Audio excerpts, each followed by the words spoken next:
ከፈጣሪ የራቅ እንደሆንክ ይሰማሃል? ብዙ እንደበደልከውስ ወይም ወደ እሱ ለመመለስ እንደራቅ? በሉቃስ ወንጌል ምዕራፍ 15 ክርስቶስ 3 ታሪኮችን ይነግረናል። ውብ የሆኑ ጉዳዮችን ይገልጥልናል። እግዚአብሔር እኛን መፈለጉን አቁሞ አያውቅም። የተወሰነች ደቂቃ ወስደን ተረጋግተን ቃሉን ወደ ልባችን እናንቆርቁር። የጠፋው በግ። ቀራጮችና ኃጢአተኞች ሁሉ ሊሰሙት ወደ እርሱ ይቀርቡ ነበር። ፈሪሳውያንና ጸሐፊዎችም ይህስ ኃጢአተኞችን ይቀበላል ከእነርሱም ጋር ይበላል ብለው እርስ በርሳቸው አንሾካሾኩ። ይህንም ምሳሌ ነገራቸው እንዲህ ሲል 100 በግ ያለው ከእነርሱም አንዱ ቢጠፋ 99ኙን በበረሃ ትቶ የጠፋውን እስኪያገኝ ድረስ ሊፈልገው የማይሄድ ከእናንተ ማን ነው? ባገኘውስ ጊዜ ደስ ብሎት በጫንቃው ይሸከመዋል። ወደ ቤትም በመጣ ጊዜ ወዳጆቹንና ጎረቤቶቹን በአንድነት ጠርቶ የጠፋውን በጌን አግኝቼዋለሁና ከኔ ጋር ደስ ይበላችሁ ይላቸዋል። እላችኋለሁ እንዲሁ ንስሐ ከማያስፈልጋቸው ከ99 ጻድቃን ይልቅ ንስሐ በሚገባ በአንድ ኃጢአተኛ በሰማይ ደስታ ይሆናል። እግዚአብሔር እንደዚህ ነው። እኛን ሁሌም ይፈልገናል። እንዴት መመለስ እንዳለብን እንኳን በማናውቅበት ሰዓት።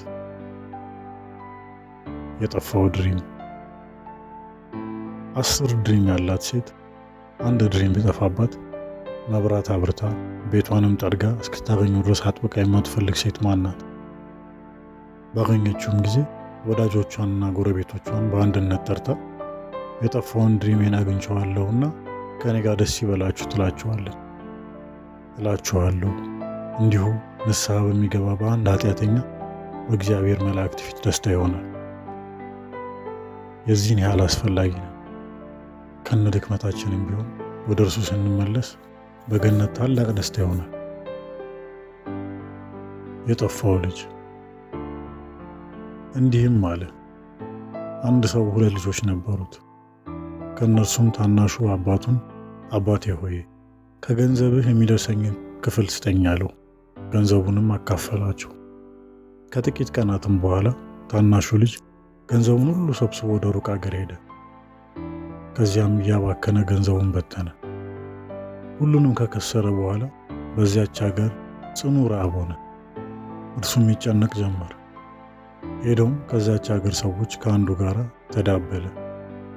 እርሱም እሪያ ሊያሰማራ ወደ ሜዳ ሰደደው። እሪያዎችም ከሚበሉት አሰር ሊጠግብ ይመኝ ነበር፣ የሚሰጠውም አልነበረም። ወደ ልቡም ተመልሶ እንዲህ አለ፣ እንጀራ የሚተርፋቸው የአባቴ ሙያተኞች ስንት ናቸው? እኔ ግን ከዚህ በረሃብ እጠፋለሁ። ተነስቼም ወደ አባቴ እሄዳለሁና አባቴ ሆይ በሰማይና በፊትህ በደልሁ፣ ወደፊትም ልጅህ ልባል አይገባኝም፣ ከሙያተኞችህ እንደ አንዱ አድርገኝ እለዋለሁ። ተነስቶም ወደ አባቱ መጣ። እርሱም ገና ሩቅ ሳለ አባቱ አየና አዘነለት። ሮጦም አንገቱን አቀፈውና ሳመው። ልጁም አባቴ ሆይ በሰማይና በፊትህ በደልሁ፣ ወደፊትህም ልጅህ ልባል አይገባኝም አሉ።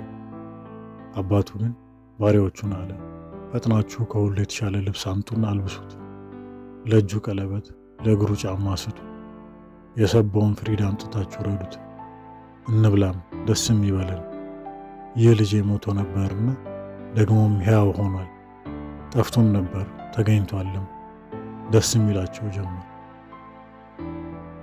ምንም ያህል ከመንገዱ ምንርቅም እግዚአብሔር ያየናል፣ ወደ እኛም ሮጦ ይመጣል፣ ሊቀጣን ሳይሆን እጆቹን ከፍቶ ሊያቅፈን። የሉቃስ ወንጌል ምዕራፍ 15 ከምዕራፍም በላይ ነው። የፈጣሪ ጥሪ ነው። ለመመለስ፣ ለመወደድ፣ ገነት በእኛ ምክንያት ደስታ እንደሚኖር ማሳያ ነው። ከእግዚአብሔር ከራቃችሁ ወደ ርስታችሁ እንድትመለሱ ፈጣሪ ይጠራችኋል። ፈጣሪ ወደ ቤቱ እንድንመለስ ቅዱስ ፍቃድ ይሆንልን። አሜን። ልባችሁን ከነካውና ወደ ቤቱ መመለስን ካሳሰባችሁ አሜን ብላችሁ ኮመን አድርጉ። ያስፈልገዋል ብላችሁ ለምታስቡት ሰው አጋሩት። እንደነዚህ ያሉ ታሪኮችን ለማግኘት ሰብስክራይብ ማድረጋችሁን አትርሱ።